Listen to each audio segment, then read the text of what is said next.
En esta sesión voy a explicar cómo aprendemos los seres humanos y cómo aprende una red neuronal artificial. Es decir, aquí veremos una introducción al tema de la adquisición de nuevas conductas, es decir, del aprendizaje. Y señalaré de modo simplificado los fundamentos de las teorías del aprendizaje.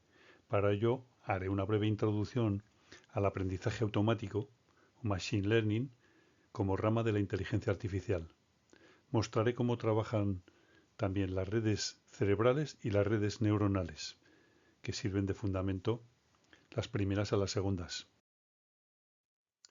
Comenzaré la sesión resaltando el papel de la neuroplasticidad en el aprendizaje.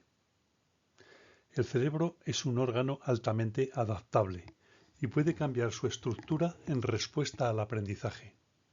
Esto se conoce como neuroplasticidad. La plasticidad permite al cerebro reorganizarse y fortalecer conexiones neuronales en función de la experiencia y la información que recibe. Por eso, es cierta la afirmación que aquí se muestra. Después de ver esta videoclase, tu cerebro no será el mismo. Se habrán modificado algunas conexiones entre las neuronas y se habrán creado nuevos circuitos cerebrales. Aquí muestro los contenidos que van a ser tratados en este tema. Comenzaré la exposición con el concepto de aprendizaje y sus mecanismos. Se define el aprendizaje desde las diferentes corrientes de pensamiento de la psicología científica, como son el conductismo, la Gestalt Psychology, el cognitivismo y las neurociencias. Mostraré una breve reseña de las teorías del aprendizaje desde algunos de los principales enfoques. Después trataremos los tipos de aprendizaje asociativo fundamentalmente, pero también los aprendizajes racionalistas. El aprendizaje significativo de Auswell, por ejemplo. Continuaremos extendiendo el tema del aprendizaje a los perceptrones y las redes neuronales artificiales, para mostrar el poder de los datos y la importancia del aprendizaje automático o aprendizaje en máquina, que es el fundamento de la inteligencia artificial. Para ir metiéndonos en materia, ¿qué es el aprendizaje? Aprender, desde un enfoque filosófico, es adquirir conocimiento y, por tanto, caminar hacia la sabiduría. Desde un enfoque conductista, ¿qué se considera que es el aprendizaje? Viene a ser la adquisición o modificación de nuevas conductas. Mientras que desde un enfoque cognitivo se considera como un cambio en la forma de pensar, sentir o actuar.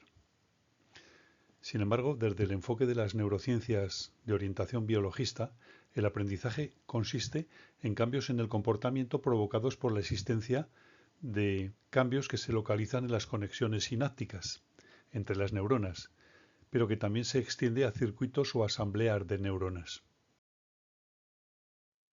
Comenzaré con un abordaje neurofisiológico. Puede decirse que el sistema nervioso es una red de neuronas interconectadas formando redes neurales.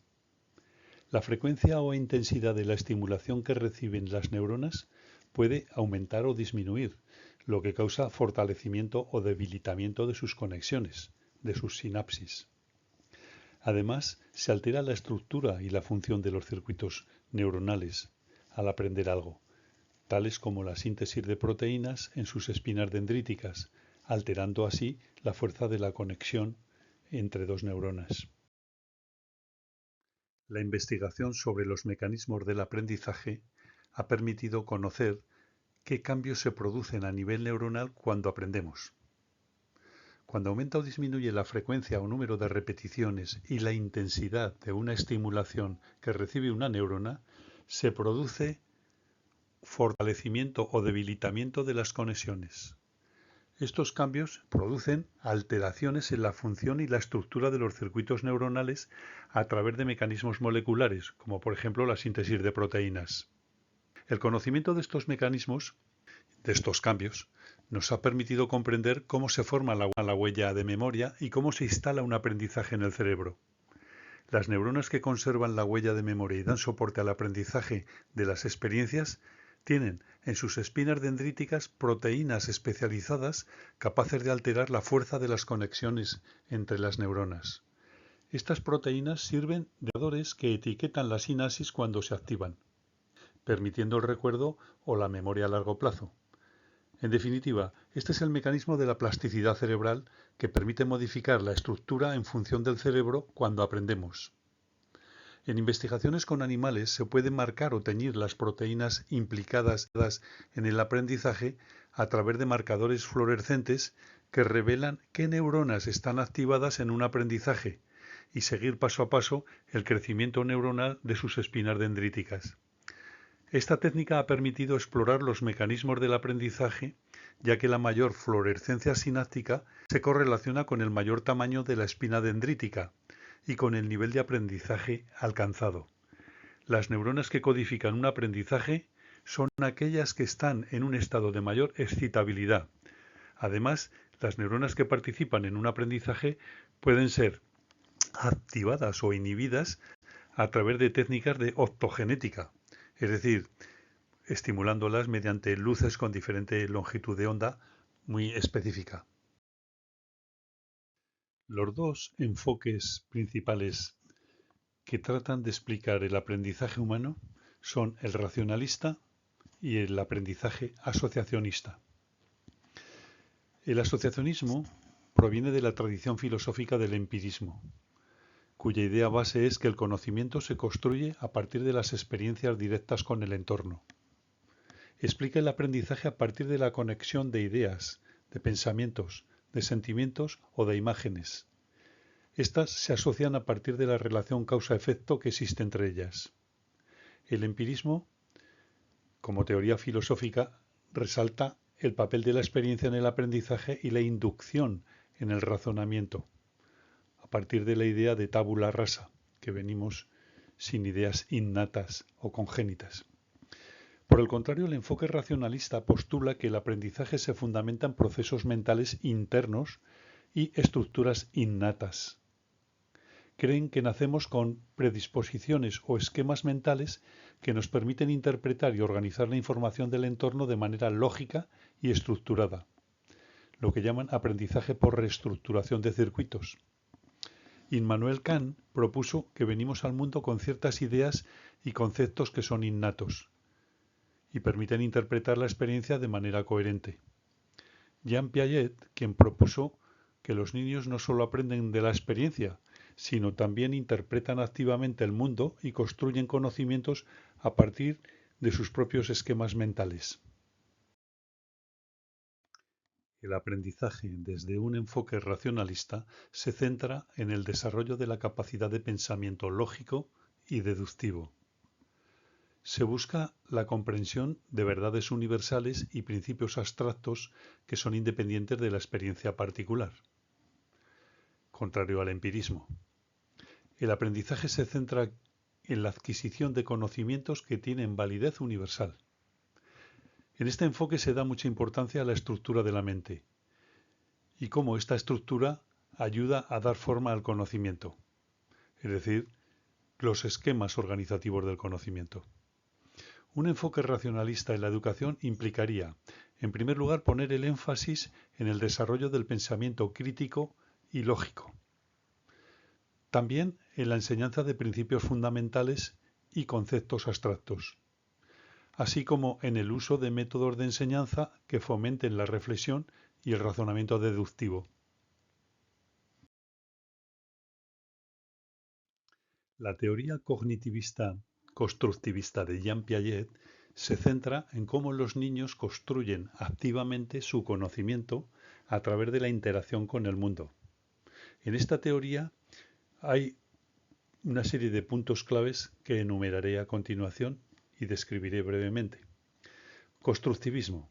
El aprendizaje es un proceso activo, no es una recepción pasiva de información, en el que los individuos, las personas, construyen su propio conocimiento. Piaget propuso 4 etapas del desarrollo de la inteligencia. Estas etapas son, en primer lugar, la etapa sensoriomotora, en segundo lugar, la preoperacional, en tercer lugar, la de las operaciones concretas y finalmente, hacia la adolescencia, aparece la etapa de las operaciones formales. En cada etapa examinó los cambios cualitativos en la forma en que los niños piensan y razonan. Otro concepto clave en la teoría piagetiana es la asimilación y acomodación. El aprendizaje ocurre a través de estos dos procesos complementarios. La asimilación consiste en incorporar nueva información a los esquemas preexistentes, mientras que la acomodación implica modificar esquemas para adaptarse a la nueva información. Se requiere un equilibrio entre asimilación y acomodación, que es fundamental para el desarrollo cognitivo. También se da una gran importancia a la integración de la información y a la integración con el entorno físico y social, que es crucial para el desarrollo cognitivo. Los niños aprenden explorando y experimentando. En resumen, podría decirse que la teoría de Piaget, conocida como epistemología genética, combina con acierto el conocimiento y la biología, destacando la importancia de la acción y la interacción en el proceso de aprendizaje, así como la existencia de etapas del desarrollo cognitivo que influyen en la forma en que los niños comprenden el mundo. La teoría del aprendizaje significativo de David Ausubel se centra en cómo los nuevos conocimientos se integran en la estructura cognitiva del aprendizaje. Los puntos clave de esta teoría son la diferencia entre aprendizaje significativo en contraste con el aprendizaje memorístico. El aprendizaje significativo ocurre cuando la nueva información se relaciona de manera sustancial y no arbitraria con los conocimientos previos que tiene la persona. En contraste, el aprendizaje memorístico implica la repetición sin conexión con los conocimientos anteriores. En la teoría del aprendizaje significativo, la importancia de los conocimientos previos es fundamental. Actúa como anclajes para la nueva información. El aprendiz relaciona lo nuevo con los conocimientos previos adquiridos. Hay tres tipos de aprendizaje: representacional, conceptual y proposicional. El aprendizaje representacional fundamentalmente es un tipo de aprendizaje simbólico a través de las palabras, del lenguaje, mientras que el aprendizaje conceptual consiste en el aprendizaje de palabras o conceptos. Y el lenguaje proposicional, el aprendizaje proposicional, consiste en un aprendizaje de ideas expresadas. La organización lógica y clara del material de aprendizaje facilitará la adquisición de conocimientos significativos. En resumen, aquí se destaca la importancia de conectar la nueva información con los conocimientos previos del aprendiz para lograr un aprendizaje duradero y significativo. Veamos los diferentes tipos de aprendizaje que se han descrito. Según el grado de conciencia de aprender, se diferencian entre dos tipos: aprendizaje explícito o declarativo y aprendizaje implícito o no declarativo. El primero, el aprendizaje explícito, es consciente y se puede expresar verbalmente. Se diferencian 4 variantes. El aprendizaje episódico consiste en aprender aspectos relacionados con el espacio, que luego trataremos con las células del lugar.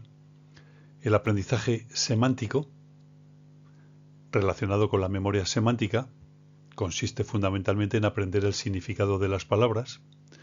También está el aprendizaje observacional o vicario, que consiste en aprender mirando, y en el que juegan un papel crítico las neuronas espejo o mirror neurons.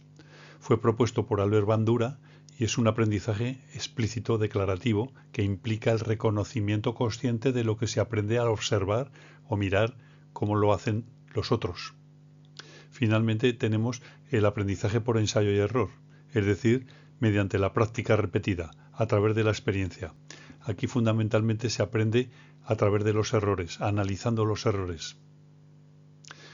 Por lo que respecta al aprendizaje implícito o no declarativo, En primer lugar, las características son que es inconsciente, automático y no verbal. Se diferencian también algunas variantes. Por ejemplo, tenemos el aprendizaje procedimental o procedural. Consiste en el aprendizaje de habilidades motoras, como por ejemplo montar en bici o escribir a través de un teclado de un ordenador. También destaca el condicionamiento asociativo, en el que hay varios tipos a su vez. Se forman asociaciones entre estímulos y respuestas.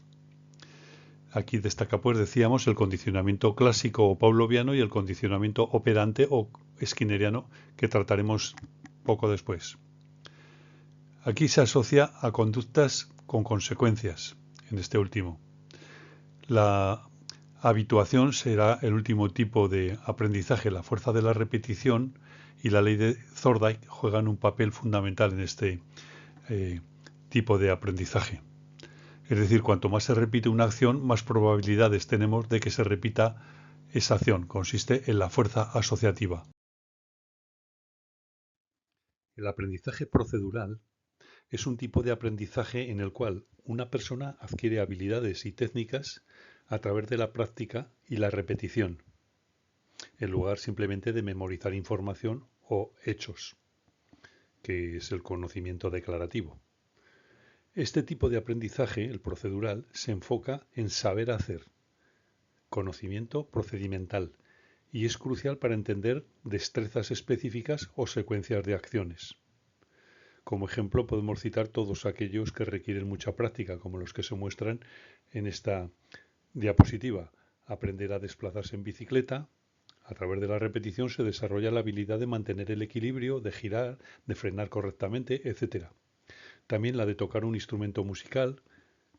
Esto requiere práctica, mucho entrenamiento para coordinar los movimientos de las manos, la lectura de la partitura y la presión en las cuerdas o en las teclas. Por otra parte, otro ejemplo es el cálculo numérico, realizar operaciones aritméticas mentalmente o sin ayuda de calculadora. Vamos a revisar someramente un estudio de investigación animal con ratas en el que se descubrió las células del lugar. Estas son neuronas ubicadas en el hipocampo que se activan cuando un animal entra en lugares específicos de su entorno local. Posteriormente se han corroborado también la existencia de estas células en seres humanos. El Premio Nobel en Fisiología y Medicina de 2014 recayó en el investigador John O'Keefe del University College of London y en los noruegos Edward y Mari-Britt Moser por su descubrimiento en las neuronas del sistema de posicionamiento cerebral, una especie de GPS instalado en el cerebro. O'Keefe y Neidel descubrieron por primera vez los patrones de activación de estas células en 1976 en un artículo publicado en el Experimental Neurology. Encontraron que la fase de activación de las células del lugar están altamente correlacionadas con la posición del animal. Las células del lugar en el cerebro nos ayudan a recordar dónde sucedió algo, a aprender el recorrido y el camino. Estas células están en el hipocampo y se activan de manera constante cuando estamos en un lugar conocido. Es como si el cerebro creara un mapa de cada sitio visitado. Vamos con un punto importante en este tema, como son las leyes del aprendizaje asociativo propuestas por el conductismo, behaviorismo. Según el asociacionismo, por ejemplo Edward Thorndike, el aprendizaje consiste en reforzar conexiones estímulo-respuesta. Implica que se fortalezcan las conexiones cuando generan consecuencias positivas. Thorndike observó que las consecuencias de la acción afectaban a la conducta. Esto implicaba que las conexiones que se repiten se fortalecen. Y propuso las leyes del aprendizaje asociativo. Así, destacan la ley de la contigüidad. Dos procesos psíquicos simultáneos o sucesivos en el tiempo se asocian entre sí. Por otra parte, la ley del ejercicio, también llamada ley de frecuencia. La repetición, según Thorndike, es otra forma de referirse a esta ley, ley de la repetición. Aprendemos por ensayo y error, mediante la práctica y con la repetición. La asociación es tanto más estable cuanto más frecuente sea. Por otra parte está la ley de la recencia. Las asociaciones son más estables cuanto más recientes sean. Otra ley importante es la ley del efecto que tienen las consecuencias como son el reforzamiento y la recompensa de los resultados obtenidos. Aprendemos gradualmente mediante refuerzo, es decir, premios o castigos. Y finalmente tenemos la ley de la pertinencia, también llamada ley de la relevancia. Aprendemos las respuestas que son más relevantes para el sujeto en un particular contexto. Veamos ahora uno de los más importantes paradigmas de aprendizaje asociativo, conocido como condicionamiento clásico o pavloviano, a veces también condicionamiento respondiente. También es posible referirse a este como aprendizaje por reflejo psíquico, aunque es poco usual. Iván Pavlov, en la década de 1890, estudiaba la salivación de los perros en respuesta a la alimentación. Notó que sus perros comenzaban a salivar nada más entrar él en la habitación, incluso cuando no les traía comida. En la puerta había una campanita que sonaba cuando se abría la puerta. Así asociaban comida a campana, lo que implicaba salivar, es decir, el sonido de la campana producía el mismo efecto que ver la comida, es decir, salivación. Para comprender el paradigma de aprendizaje de condicionamiento clásico o pavloviano es necesario entender el significado de 4 conceptos clave. Estos son el símbolo, las siglas EI, estímulo incondicionado, es decir, el estímulo biológico potente, como es la comida. EN, que representa el estímulo neutro, consiste en un estímulo que al principio es indiferente para el animal, por ejemplo, la campana. Otra sigla importante es, en el esquema clásico, es RI, respuesta incondicionada, es decir, una respuesta innata como es la salivación. Y finalmente, la sigla RC, respuesta condicionada, aquella respuesta del animal que hemos instaurado de nuevo, modificando el comportamiento. Por ejemplo, que salive ante el sonido de la campana. Voy a poner otro ejemplo de condicionamiento pavloviano, esta vez con un pequeño ratón. Cuando se enciende una luz de una lámpara, aparece ante su vista un trozo de queso, un pequeño trozo de queso. Al principio, la luz le era indiferente al ratón, pero tras varias repeticiones asociado a la presencia del queso, para establecer la asociación entre el estímulo incondicionado y el estímulo condicionado, es decir, entre la comida y la luz, se lograba que el ratón segregase saliva únicamente ante la presencia de la luz, sin que apareciese comida alguna. El condicionamiento clásico o pavloviano es una técnica de modificación de la conducta en la que una respuesta innata, la respuesta incondicionada, ante un estímulo biológico potente, como es la comida, se produce en respuesta a un estímulo previamente neutro, que se convierte en estímulo condicionado. Esto se logra mediante emparejamientos repetidos del estímulo neutral, es decir, emparejamientos asociativos EI-EN, estímulo incondicionado, estímulo neutro, y el estímulo biológico o estímulo incondicionado.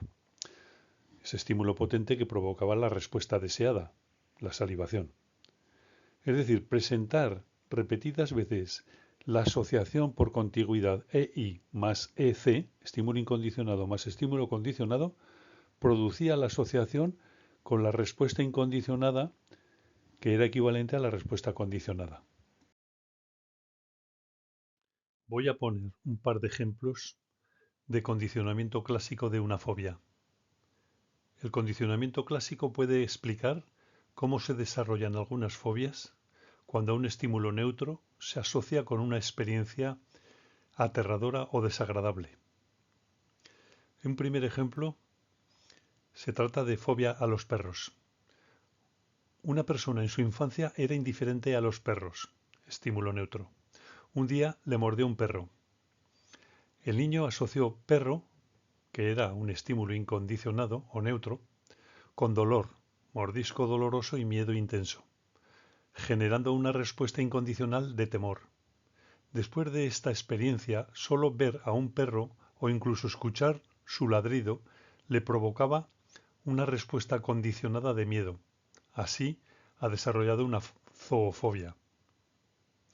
Un segundo ejemplo trata de la fobia a los espacios cerrados, es decir, claustrofobia.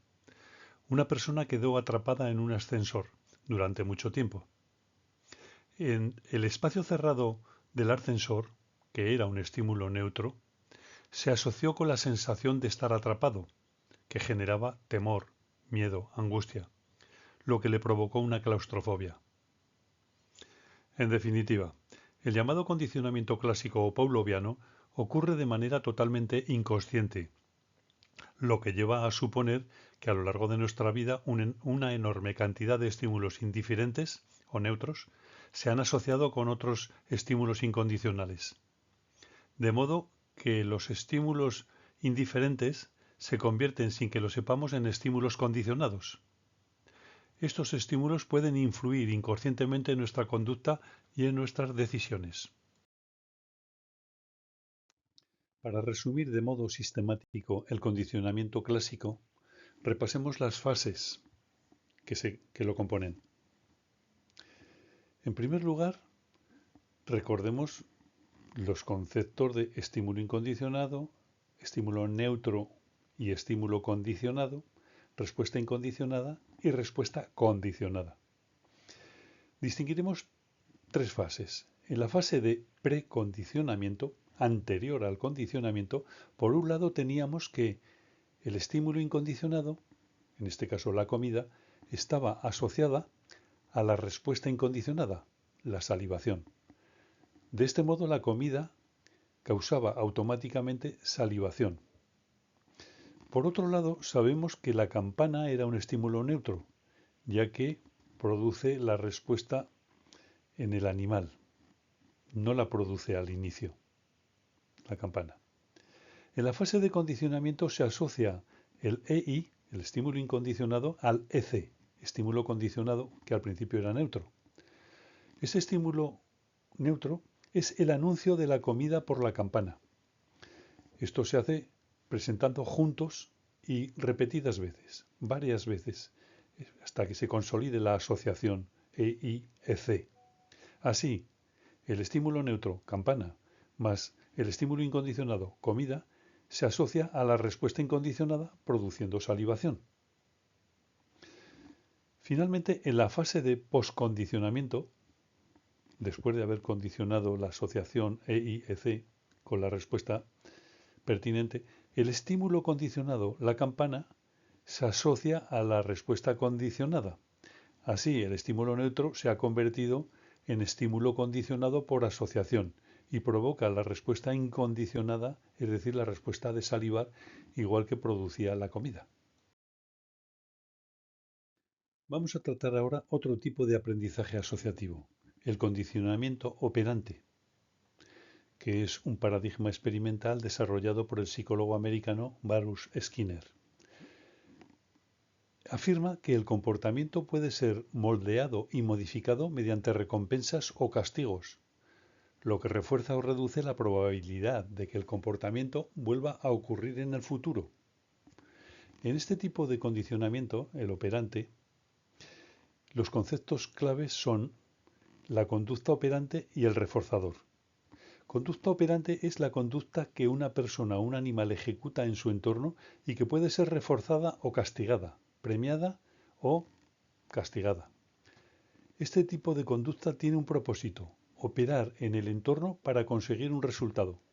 Por ejemplo, una rata, conseguir que discrimine dos colores, el rojo del azul. El estímulo reforzador es un estímulo cualquiera que aumenta la probabilidad de que una conducta se repita. Ha de ser un estímulo apetitoso, en el caso de reforzador positivo.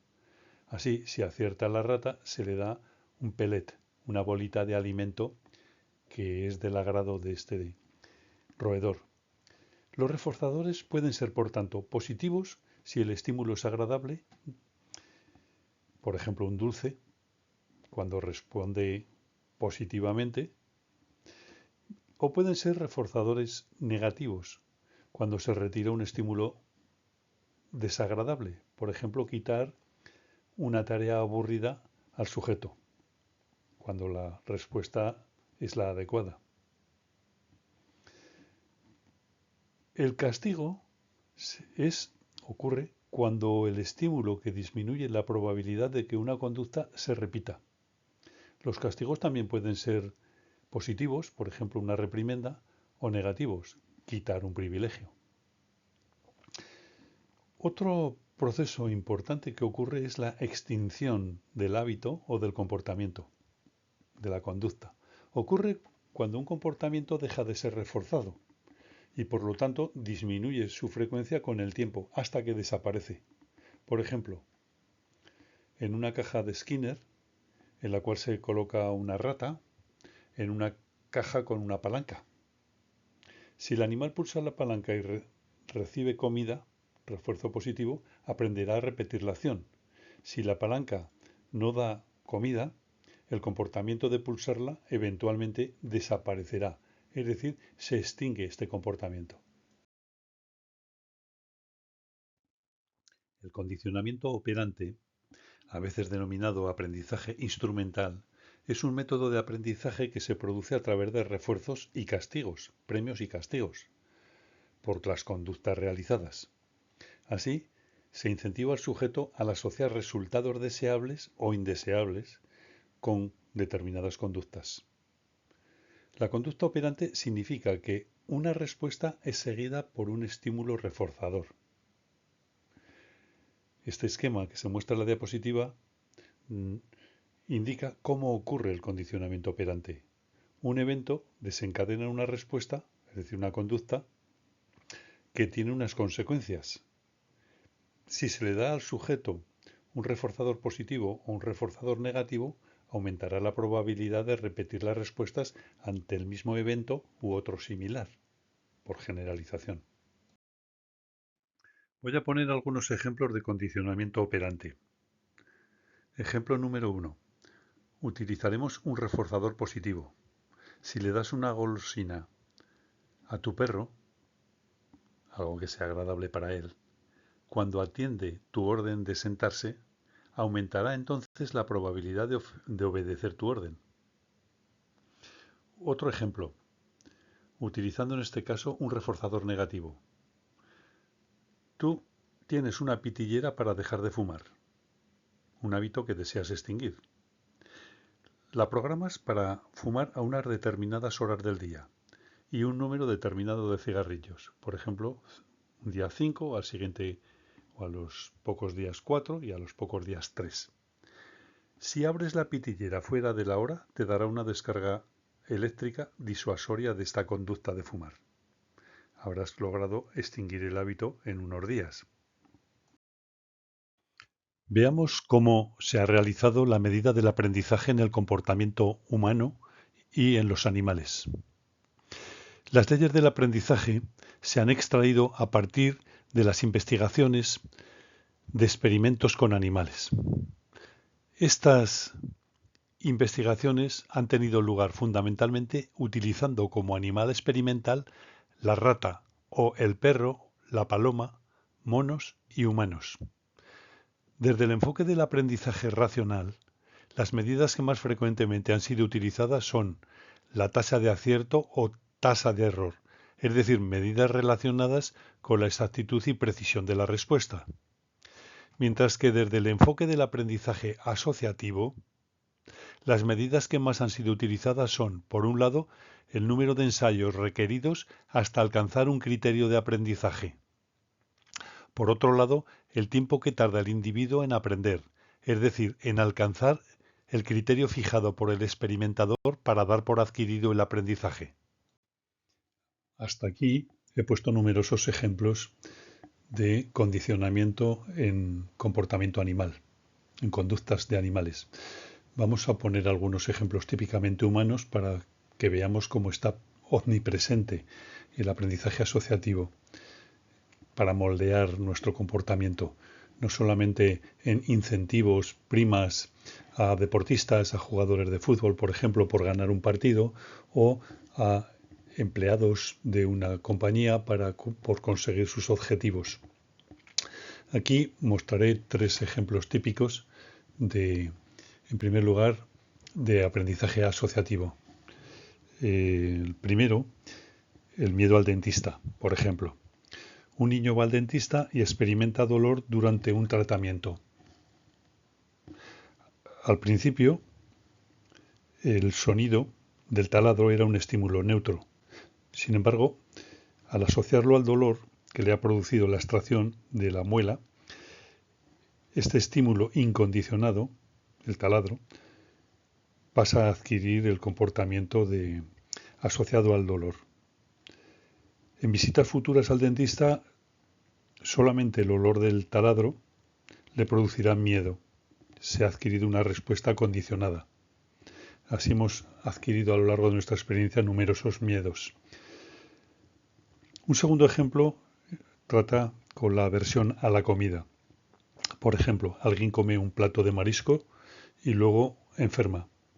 Así, el paciente asocia el sabor del marisco, que era un estímulo neutro originalmente, con la enfermedad, estímulo incondicionado. En el futuro, simplemente el olor o el sabor del marisco, estímulo condicionado, le produce náuseas. Se ha adquirido una respuesta condicionada. Un tercer ejemplo trata, por ejemplo, de los exámenes. Ansiedad ante los exámenes. Así, un estudiante experimenta mucha presión y estrés por la exigencia de los padres o su orgullo personal ante y durante un examen. Tiene taquicardia, tiene insomnio, tiene un comportamiento inquieto y malestar. Así asocia el aula o el sonido del timbre que llaman para entrar a clase, que era inicialmente un estímulo neutro, con la ansiedad, estímulo incondicionado. Con el tiempo, el solo hecho de entrar en el aula o recibir o escuchar el timbre, estímulo condicionado, le genera ansiedad, respuesta condicionada. Ahora voy a poner otros 3 ejemplos de aprendizaje operante o skinneriano. En primer lugar, refuerzo positivo. Utilizaremos. Así, en el caso de estudiante que saca buenas notas, un estudiante que estudia mucho y obtiene buenos resultados. Conducta operante. Estudiar. Así recibe elogios de sus padres y profesores. Refuerzo positivo. Por tanto, aumenta la probabilidad de que el estudiante siga logrando buenos resultados porque estudia mucho en el futuro. Un segundo ejemplo. Utilización de refuerzo negativo. Por ejemplo, para evitar una multa. Así, un conductor reduce la velocidad al ver un radar. Conducta. Reducir la velocidad. De este modo, evita recibir una multa. Refuerzo negativo. Por tanto, aumenta la probabilidad de que el conductor reduzca la velocidad en el futuro al ver un radar.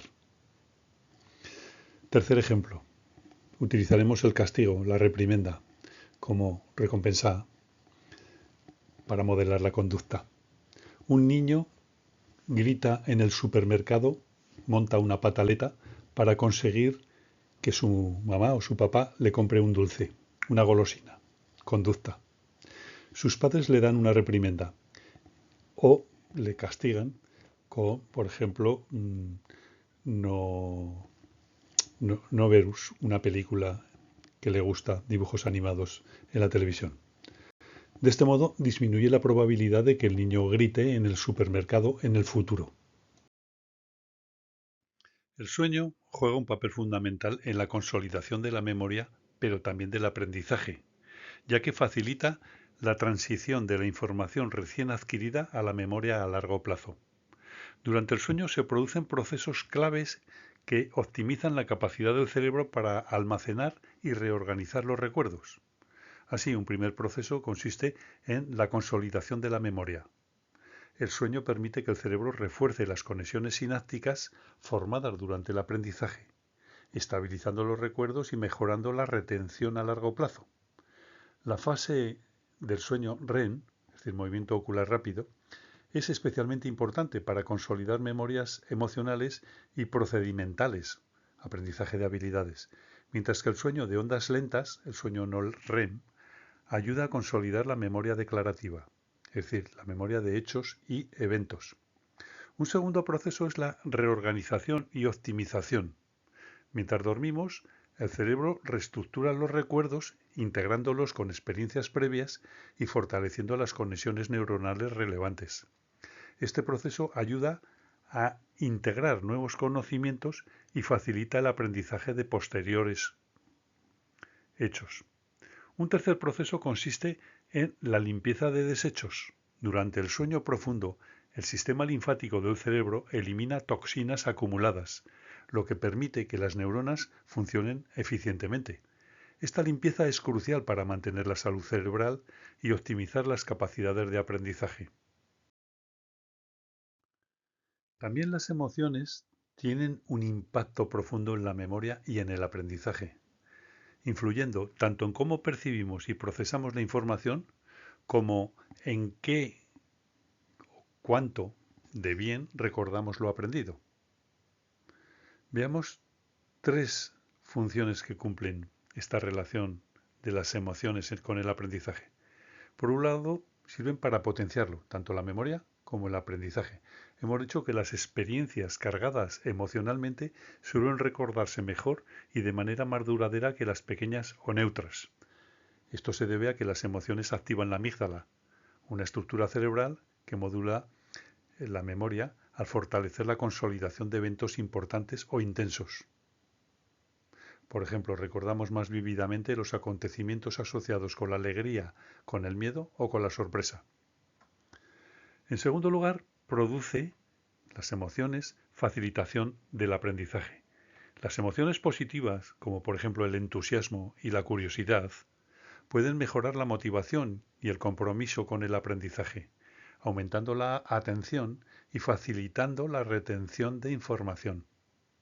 Además, las emociones crean un contexto en el cerebro que se utiliza para relacionar la nueva información con experiencias pasadas, lo cual enriquece la comprensión y mejora la capacidad de recordar.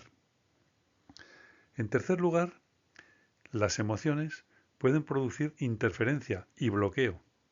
Así, las emociones negativas, como el estrés, la ansiedad, la depresión, pueden afectar negativamente al aprendizaje y a la memoria. El estrés crónico, por ejemplo, libera cortisol, una hormona que puede deteriorar el hipocampo, que es una región crucial para la formación de nuevos recuerdos, especialmente del lugar y del momento. Sin embargo, niveles moderados de estrés pueden, en ciertos contextos, mejorar la memoria, ya que aumentan el estado de alerta, el estado de activación cortical.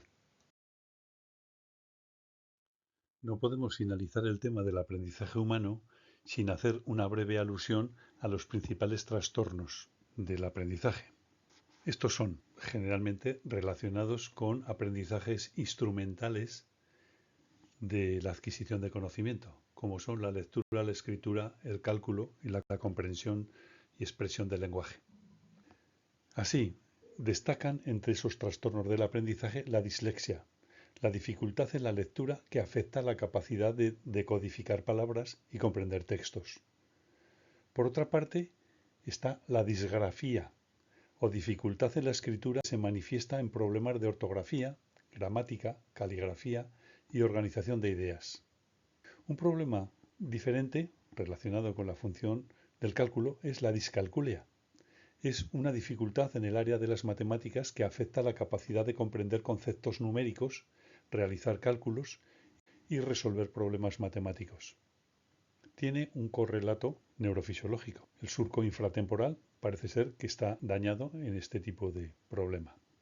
Otro trastorno del aprendizaje es el trastorno del procesamiento auditivo, que supone una dificultad para procesar y comprender los sonidos del habla, lo que puede afectar a la lectura, la escritura y la comprensión oral.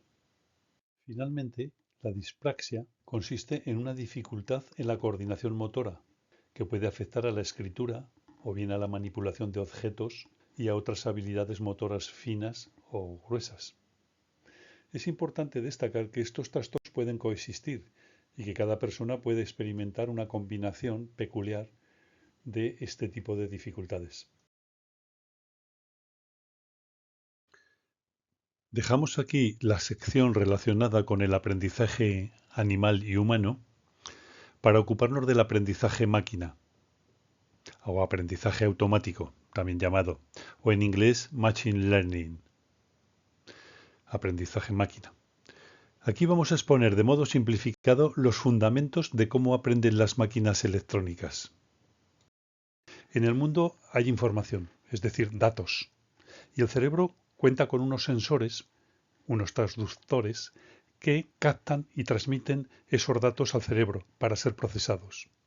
Es el input o entrada de procesamiento, la señal de entrada. Las neuronas que componen los núcleos cerebrales están interconectadas por una retícula de dendritas y sus axones forman fibras nerviosas que ponen en comunicación las diversas áreas cerebrales. Los resultados del procesamiento neuronal pueden ser exteriorizados mediante el comportamiento. Por ejemplo, dar una respuesta verbal, apretar un botón o una tecla. Esto será la señal de salida, el output o resultado del procesamiento de información. Desde la psicología del aprendizaje conexionista se han propuesto tres modelos. En primer lugar, tenemos el aprendizaje supervisado. Por otra parte, el aprendizaje no supervisado y finalmente el aprendizaje mediante refuerzo. Ningún enfoque es mejor que otro. Cada tipo de aprendizaje tiene sus ventajas y sus inconvenientes. Lo importante está en determinar bien, o sea, claramente, la naturaleza del problema al que vamos a aplicar el modelo de aprendizaje automático o algoritmo de aprendizaje máquina, Machine Learning, Deep Learning, el que mejor se adecúa al problema. Veamos estos tres modelos con un poco más de detalle en la diapositiva siguiente. En los algoritmos de aprendizaje supervisado se genera un modelo predictivo basado en una especie de bucle entre los datos de entrada y los de salida. La palabra clave aquí, supervisado, proviene del hecho de que tenemos un conjunto de datos previamente etiquetado y clasificado. Es decir, tenemos un conjunto de datos que sirven para entrenar a la red neuronal artificial, mediante el que le enseñamos para que aprenda. Por tanto, a priori, ya debemos saber a qué grupo, a qué valor o categoría pertenece cada entrada. Con este grupo de datos de entrenamiento se realiza el ajuste del modelo inicialmente planteado. Es decir, se calcula el error de predicción que servirá para reajustar los pesos de las conexiones de modo que progresivamente se vaya reduciendo la magnitud del error, disminuya el error. Es de esta forma como el modelo, de acuerdo con el algoritmo programado, va aprendiendo a clasificar las muestras de entrada. ¿Cómo refina este aprendizaje? ¿Cómo se ajustan los pesos?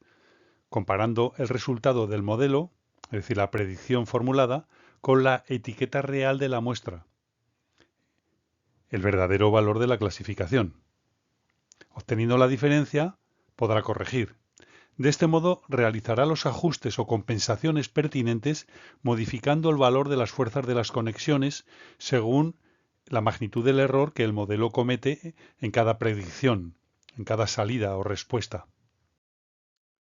Los algoritmos de aprendizaje no supervisado trabajan de forma muy similar a los supervisados, con la diferencia de que aquí los no supervisados solo ajustan sus predicciones teniendo en cuenta los datos de entrada, sin importar los datos de salida,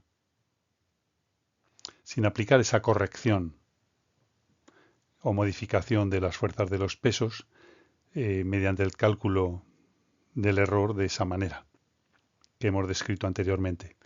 Es decir, a diferencia del supervisado, los datos de entrada aquí no serán clasificados ni etiquetados a priori, y no son necesarias estas características, las etiquetas, para entrenar el modelo.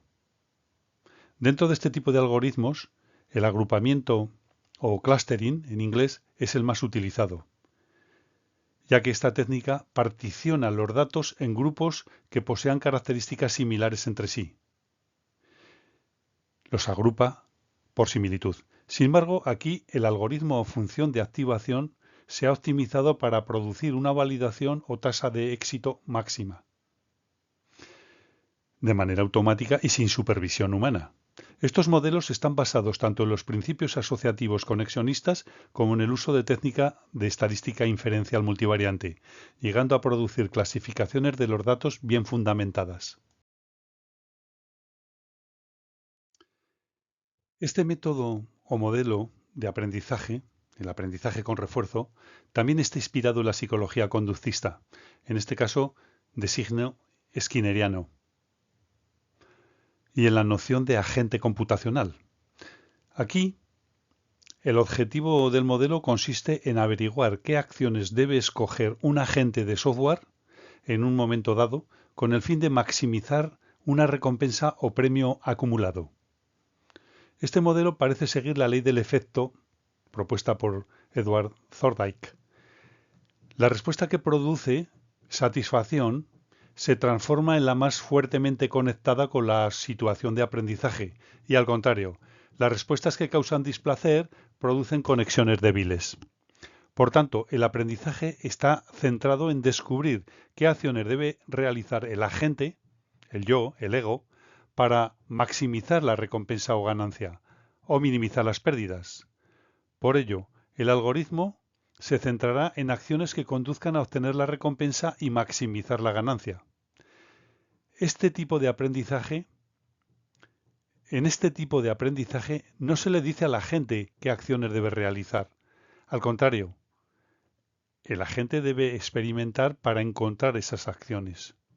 Este tipo de aprendizaje utiliza diversos programas de reforzamiento, con recompensa inmediata, con recompensa diferida, es decir, cada cierto número de aciertos o éxitos, o aleatoriamente, a intervalos irregulares.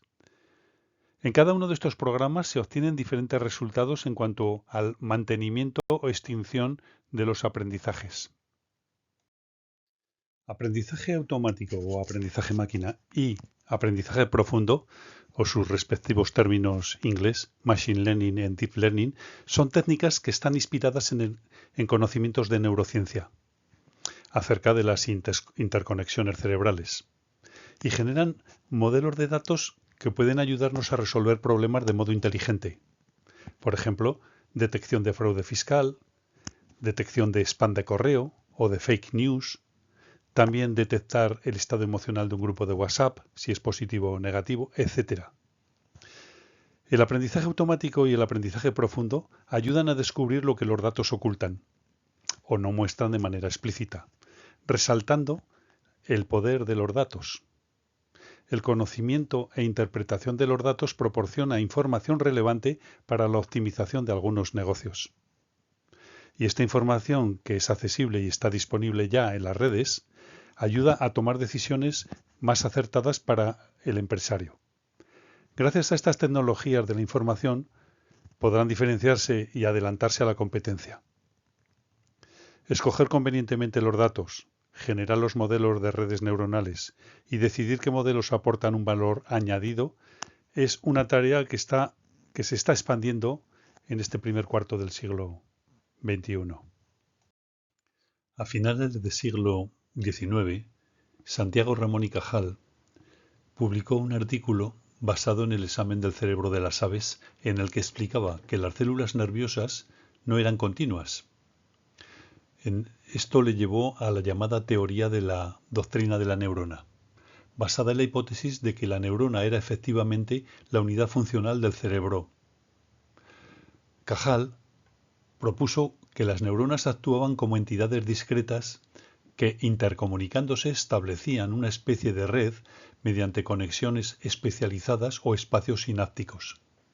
Esta idea, la llamada doctrina de la neurona, es uno de los elementos centrales de la neurociencia moderna. La neurona es la unidad estructural y funcional del sistema nervioso. Recibe los estímulos provenientes del medio ambiente, los convierte en impulsos nerviosos y los transmite a otra neurona, o a una célula muscular o a una glándula, donde producirán una respuesta. De Ramón y Cajal parte la idea de la neuroplasticidad, y de él es la frase que dice: todo hombre puede ser escultor de su propio cerebro. Es decir, que podemos ser arquitectos de nuestro propio cerebro, ya que al nacer el 50% de los circuitos viene determinado por los genes. Por lo tanto, el otro 50% es determinado por la experiencia.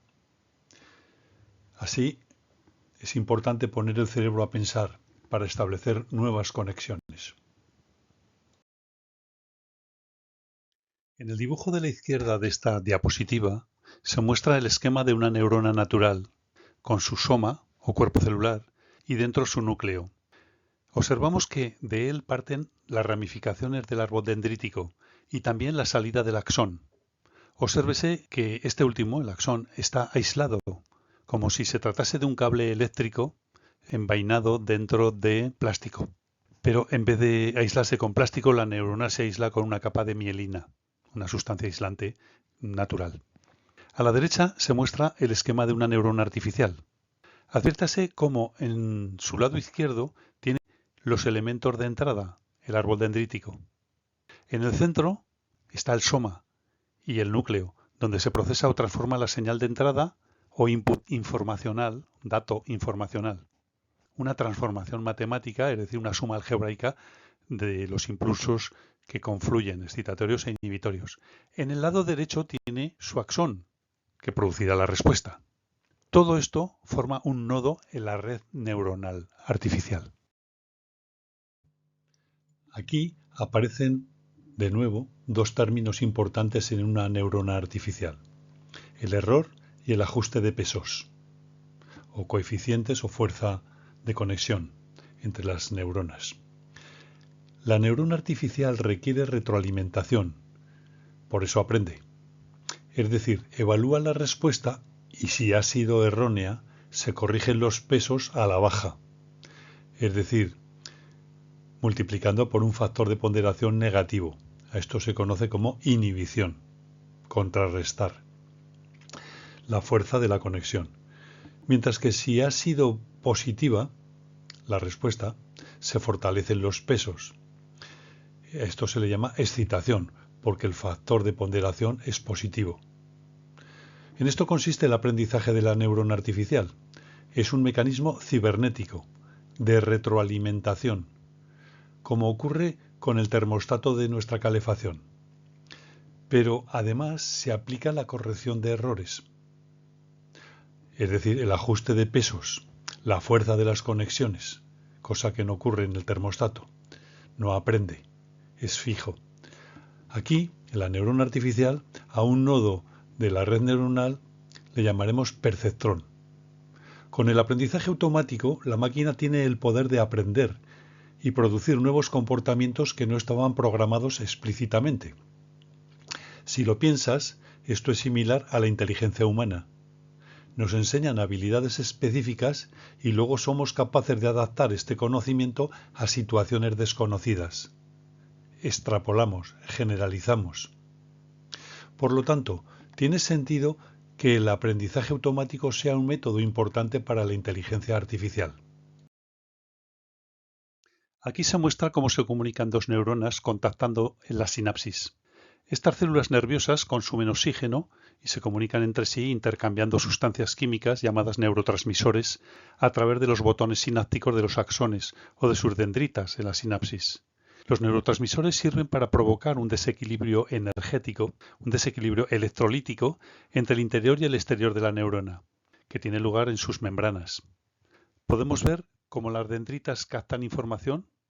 Por ejemplo, en la retina los conos y bastones son las células fotorreceptoras que captan la luz con sus pigmentos, rodopsina principalmente, alterando la permeabilidad de la membrana.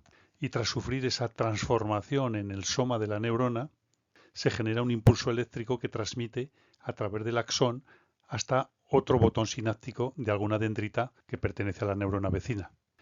Por ejemplo, las células olfativas de la pituitaria y las papilas gustativas de la lengua hacen algo similar.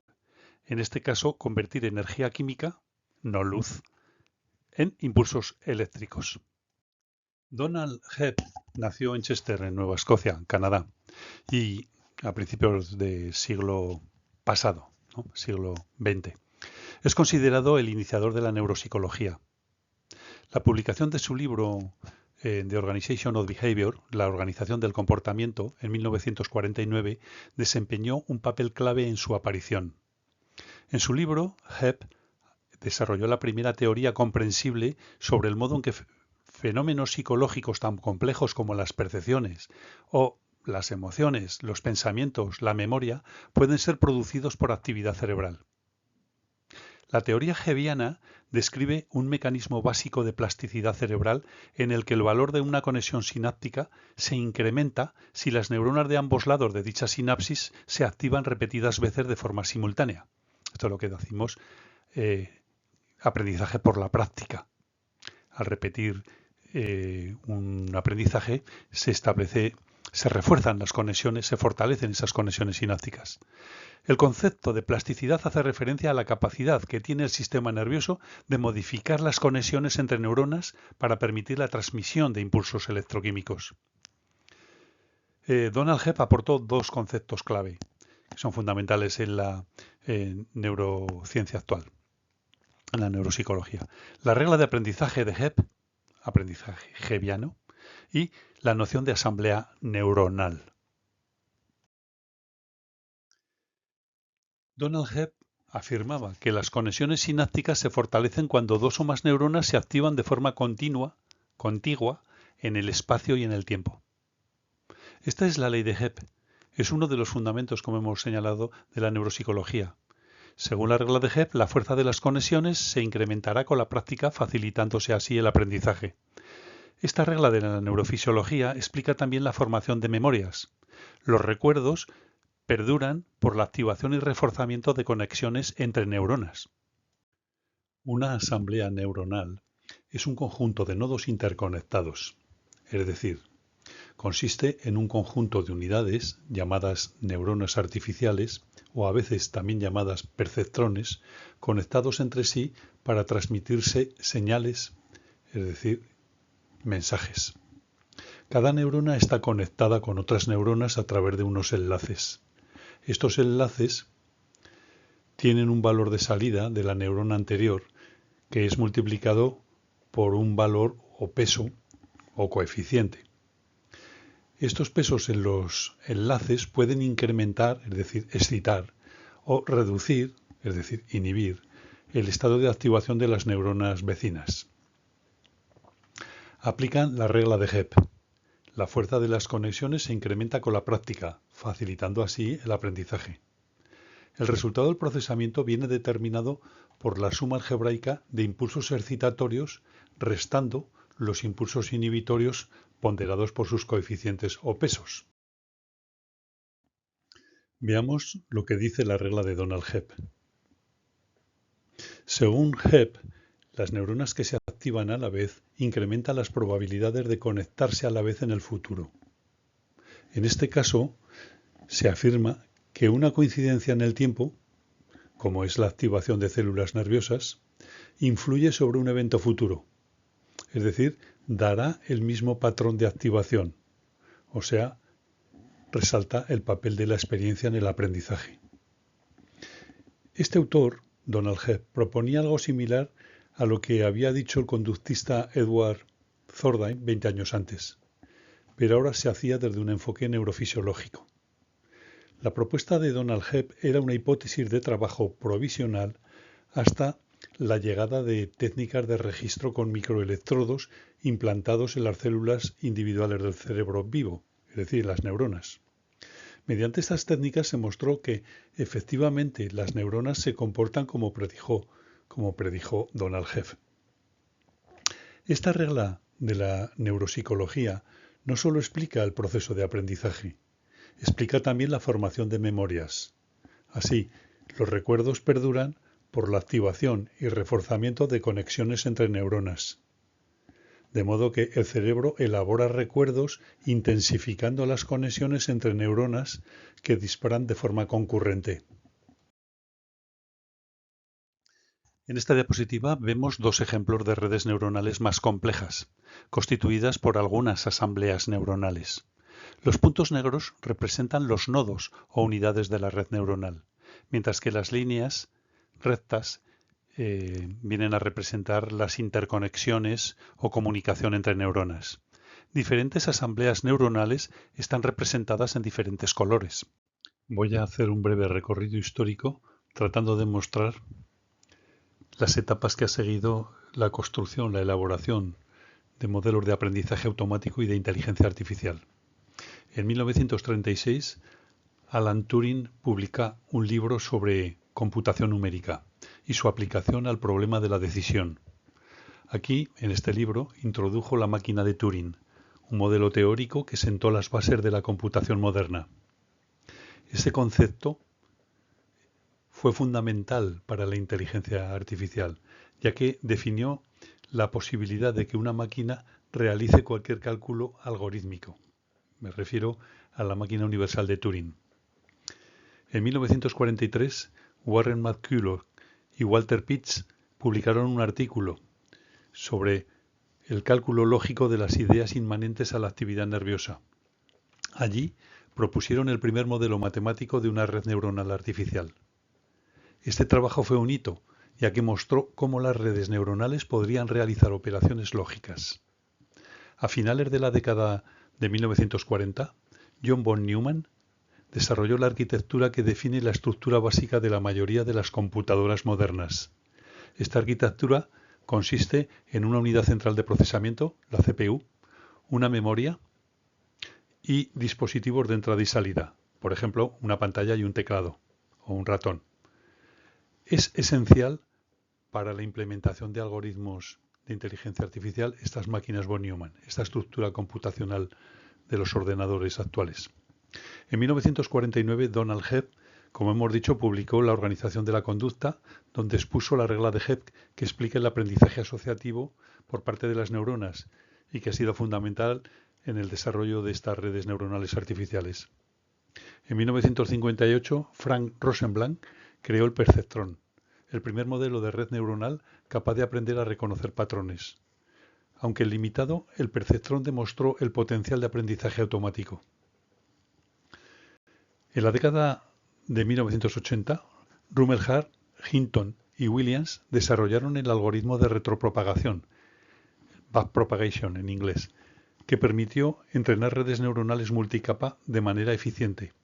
Este avance superó las limitaciones del perceptrón y abrió el camino al aprendizaje profundo. También durante la década de los 80, Rumelhart y McClelland impulsaron el procesamiento distribuido en paralelo, que modela la cognición como la interacción simultánea de muchas unidades de procesamiento a la vez. ¿Quién inventó el perceptrón?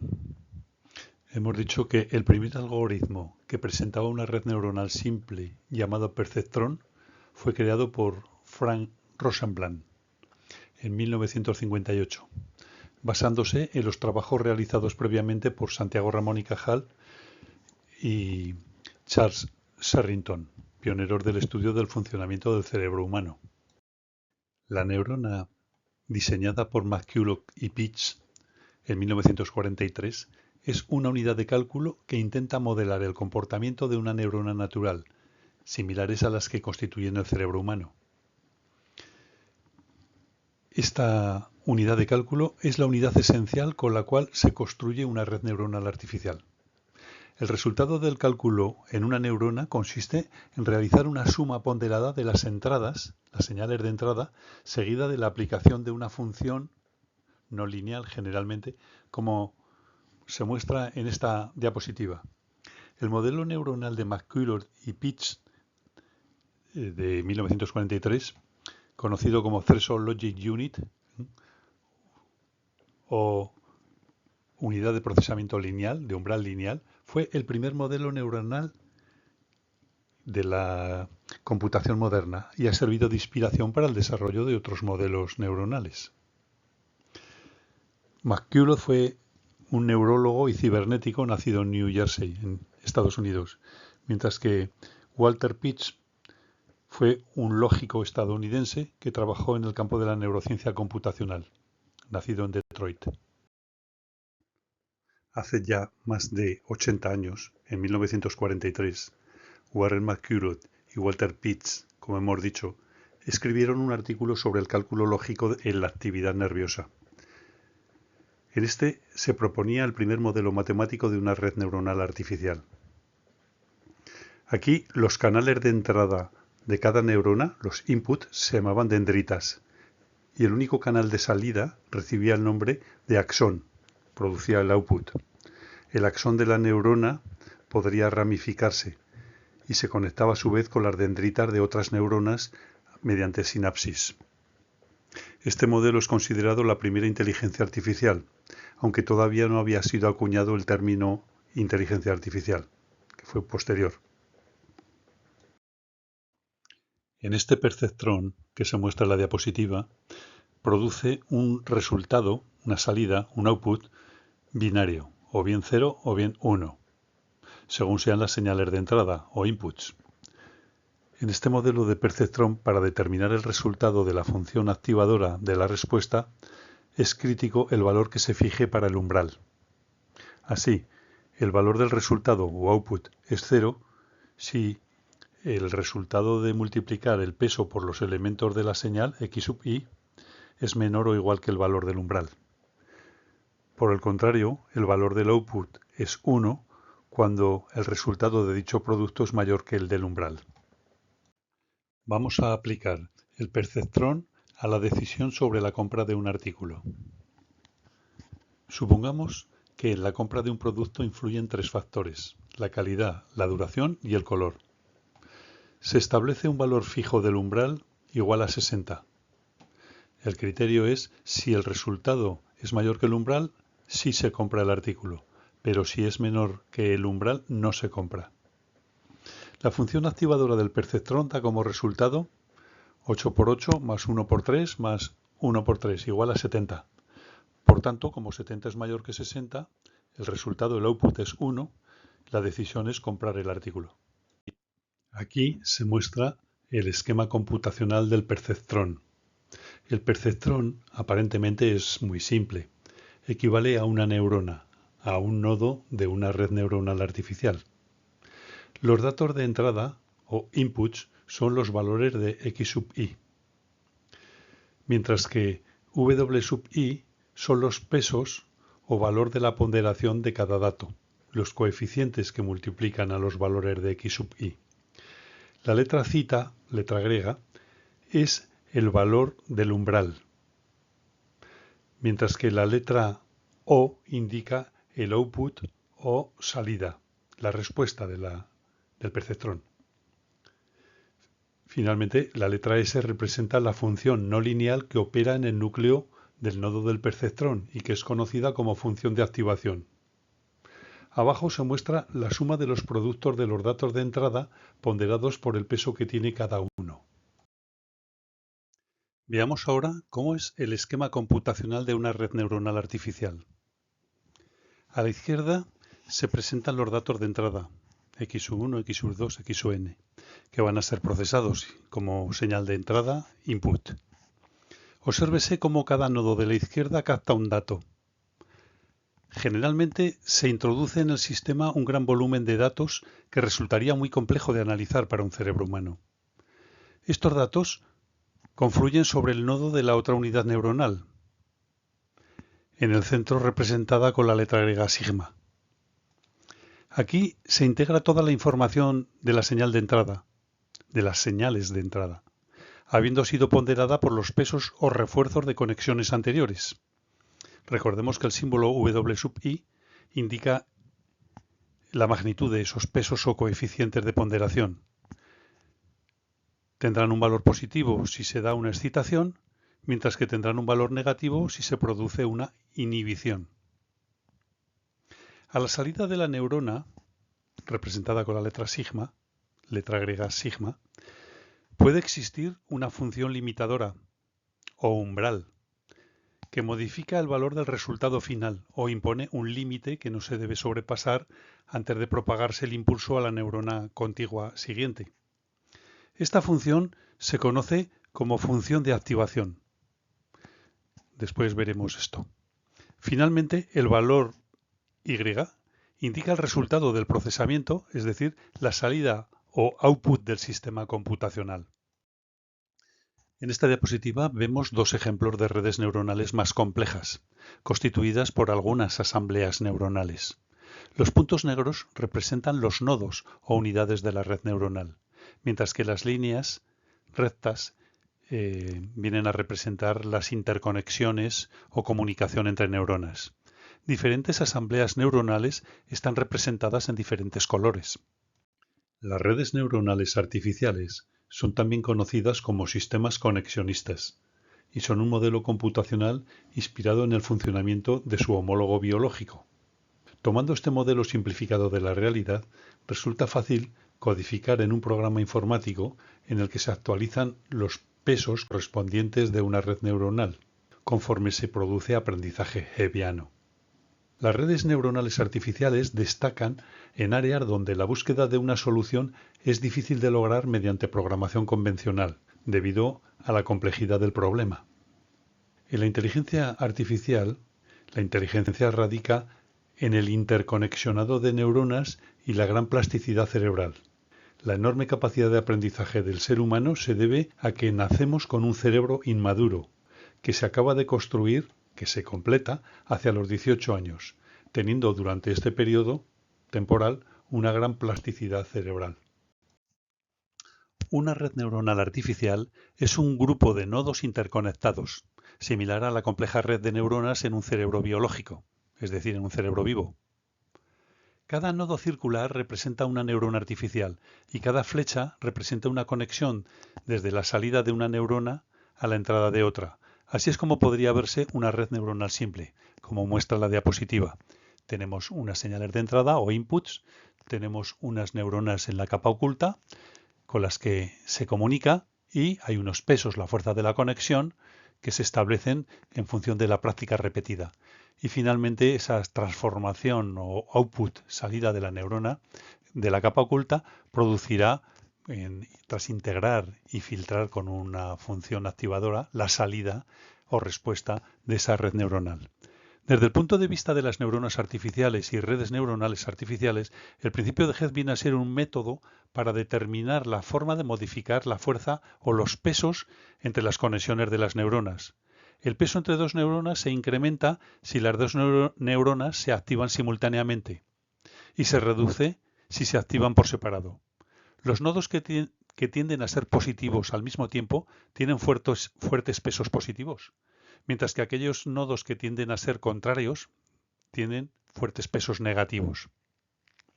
Tomando este modelo simplificado de la realidad, resulta fácil codificar en un programa informático en el que se actualizan los pesos correspondientes de una red neuronal conforme se produce aprendizaje hebbiano.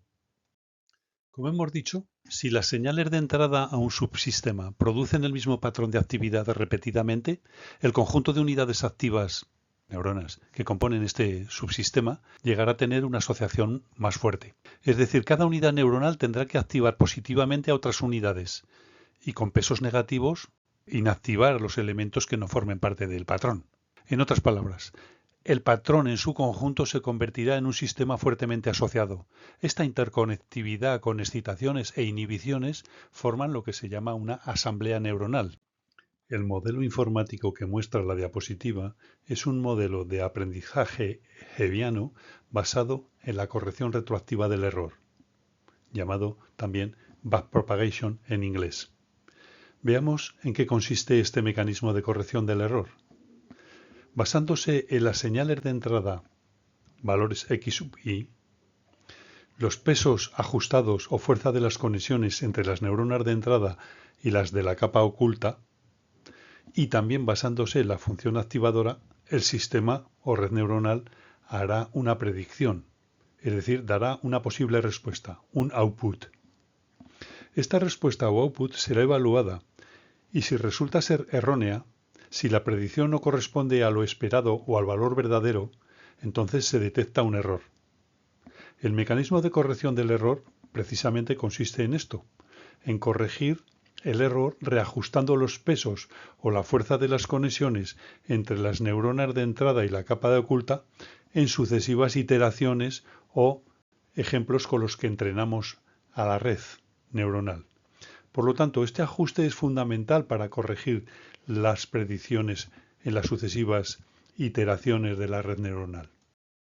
En esta diapositiva se muestran otras redes neuronales artificiales complejas, mostrando la amplia interconectividad cerebral y el masivo interconexionado entre diferentes regiones o áreas cerebrales, involucrando a diferentes núcleos y fibras nerviosas del cerebro. Aprendizaje automático o aprendizaje máquina y aprendizaje profundo, o sus respectivos términos inglés, Machine Learning y Deep Learning, son técnicas que están inspiradas en conocimientos de neurociencia acerca de las interconexiones cerebrales y generan modelos de datos que pueden ayudarnos a resolver problemas de modo inteligente. Por ejemplo, detección de fraude fiscal, detección de spam de correo o de fake news, también detectar el estado emocional de un grupo de WhatsApp, si es positivo o negativo, etc. El aprendizaje automático y el aprendizaje profundo ayudan a descubrir lo que los datos ocultan o no muestran de manera explícita, resaltando el poder de los datos. El conocimiento e interpretación de los datos proporciona información relevante para la optimización de algunos negocios. Y esta información, que es accesible y está disponible ya en las redes, ayuda a tomar decisiones más acertadas para el empresario. Gracias a estas tecnologías de la información, podrán diferenciarse y adelantarse a la competencia. Escoger convenientemente los datos, generar los modelos de redes neuronales y decidir qué modelos aportan un valor añadido es una tarea que se está expandiendo en este primer cuarto del siglo XXI. En esta diapositiva se representa una red neuronal artificial de tan solo 2 capas, una más que la anterior. Las redes neuronales generalmente se pueden leer de izquierda a derecha, como si fuera una matriz numérica. Aquí, en la primera capa, como siempre, se ingresan las entradas. Además hay otras 2 capas internas, que llamaremos capas ocultas. Se hacen algunos cálculos en algunas transformaciones dentro de esas capas ocultas y la última capa finalmente es la que contiene todas las salidas posibles, todas las respuestas, alternativas de respuesta que puede generar la red neuronal. Por ahora no se preocupen con los signos +1 que se observa en la parte inferior de cada columna. Es algo llamado sesgo de respuesta y hablaremos de esto más adelante. Seguidamente tenemos aquí el esquema de una red neuronal multicapa, es decir, con más de 2 capas, ya hablaremos de multicapa. Aunque piénsese que las redes neuronales profundas que trabajan en inteligencia artificial suelen tener hasta 150 o más capas ocultas. Las redes neuronales artificiales generalmente se disponen en columnas, por lo que una neurona de columna n, de la columna n, solo se puede conectar a las neuronas de las columnas contiguas, a la n-1 o a la n+1. Hay pocos tipos de redes que utilizan una arquitectura diferente, arquitectura computacional me refiero, pero nos centraremos en la más simple por ahora. Esta red neuronal tiene 5 capas, incluyendo input y output. El cerebro tiene muchísimas más, obviamente. El cerebro de un niño de 3 años tiene ya un cuatrillón de conexiones, es decir, 10 elevado a la 24, para que nos lo imaginemos, un 1 seguido de 24 ceros. Por cierto, el término aprendizaje profundo o redes neuronales profundas proviene de redes neuronales que contienen muchas más capas ocultas, como hemos dicho anterior. El aprendizaje profundo es un subcampo específico del aprendizaje automático. Es una nueva forma de aprender a representar el conocimiento a partir de datos, pero ahora poniendo el énfasis en representarlo en sucesivas capas cada vez más abstractas, en múltiples niveles de abstracción. En esta diapositiva se muestra a la izquierda una red neuronal artificial con una sola capa, mientras que a la derecha se muestra una red neuronal multicapa. Esto es, compuesta de 4 capas ocultas de procesamiento donde se guardan representaciones de datos en otros tantos niveles de representación. Naturalmente, estas representaciones, apiladas una tras otra, se aprenden a través de perceptrones. En realidad, el fundamento del aprendizaje profundo está inspirado en las redes neuronales biológicas. Para terminar, recitaré una serie de frases que me parecen interesantes y pertinentes al tema que nos ocupa, el aprendizaje. El mejor experto también fue un día aprendiz. Esta frase es de un anónimo. Otra frase de Galileo dice: somos lo que hacemos cada día. Por eso, la excelencia no es un acto, sino que es un hábito. Una frase atribuida a Ramón y Cajal que ya he citado anteriormente y que quiero recordar para enfatizarla, dice: todo ser humano, si se lo propone, puede ser escultor de su propio cerebro. Otra frase atribuida a Niels Bohr, de la física cuántica, dice: un experto es una persona que ha cometido todos los errores que pueden cometerse en un campo muy reducido. También me parece importante este anónimo que dice: en la vida unas veces se gana, otras se aprende. Y, cómo no, del gran Galileo Galilei, la frase que dice: jamás he conocido un hombre tan ignorante del que no pudiera aprender algo. Y terminaré con una frase de Ortega y Gasset, con la que por supuesto estoy muy de acuerdo: siempre que enseñes, enseña también a dudar de lo que enseñes. Muchas gracias por vuestra atención. Espero con este tema haber despertado la curiosidad e interés en esta exposición introductoria al tema de las redes neuronales artificiales como una rama de la inteligencia artificial que tanto cambiará las relaciones sociolaborales en nuestro siglo XXI. En la sociedad del conocimiento, las redes neuronales artificiales o neoconexionismo son el futuro que no ha hecho más que comenzar. Si este tema merece tu aprobación, haga clic en el icono me gusta. También puede suscribirse al canal para continuar viendo nuevos vídeos. Visite el canal José Antonio Aznar Casanova, que se muestra en la diapositiva, y descubra más información sobre las redes neuronales y otras nociones interesantes. Gracias de nuevo.